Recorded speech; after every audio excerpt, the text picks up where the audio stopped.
उसके बाद के 4 दिन 4 सालों की तरह बीते। 13 मई आ गई। पूजा पाठ जप तप उपाय सब चालू था। महामृत्युंजय के मंत्र पूरे दिन बहती हुई आंखों के साथ पढ़े जा रहे थे। मैं लगातार काम कर रहा था। कई डॉक्टरों से सलाह ले रहा था। पता किसी को भी कुछ नहीं था। 13 मई को मैं अस्पताल में ही था कि एक डॉक्टर का फोन आया। उसने बताया कि मैं डॉक्टर प्रकाश बोल रहा हूँ, आईसीयू का वाइस प्रेसिडेंट हूँ। आपके पेशेंट को कोरोना वार्ड से जनरल आईसीयू वार्ड में शिफ्ट कर रहे हैं। आपकी अनुमति चाहिए। आप वहां दिन में 2 बार अपने पेशेंट से मिल भी सकते हैं। अनुमति ना देने का कोई प्रश्न ही नहीं था।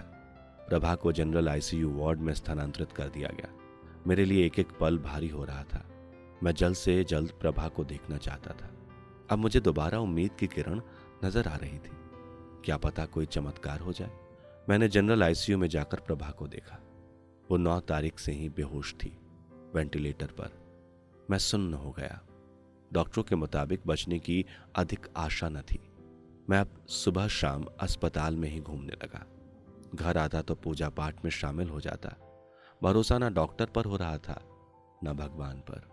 15 मई को सुबह जब मैं आईसीयू के अंदर मुख्य चिकित्सक से मिला तो उसने कुछ अच्छी खबर सुनाई। देखिए, आज कुछ सुधार है। अब हमारे पास अगले 1 हफ्ते की योजना तैयार है। मुझे कुछ उम्मीद की किरण नजर आई है। मैंने वेंटिलेटर पर बेहोश लेटी मौत से लड़ती प्रभा को देखा। मेरा दिल रो पड़ा। 15 मई को मैं देर रात 11 बजे घर आया। रात को ठीक 12 बजे फिर से अस्पताल से फोन आया। मेरे होश उड़ गए। 16 मई 2021 शुरू हो गई थी। एक और बुधवार शुरू हो चुका था। इतनी रात अस्पताल से फोन आने का मतलब किसी बुरी खबर का आना था। उधर से किसी डॉक्टर की आवाज आई। इनके फेफड़े में एयर पैचेस बन गए हैं। एक छोटी सी सर्जरी करके पाइप डालना पड़ेगा। आपकी अनुमति चाहिए। मैं रो पड़ा। आपको जो बेहतर लगे कीजिए डॉक्टर, पर प्रभा को बचा लीजिए।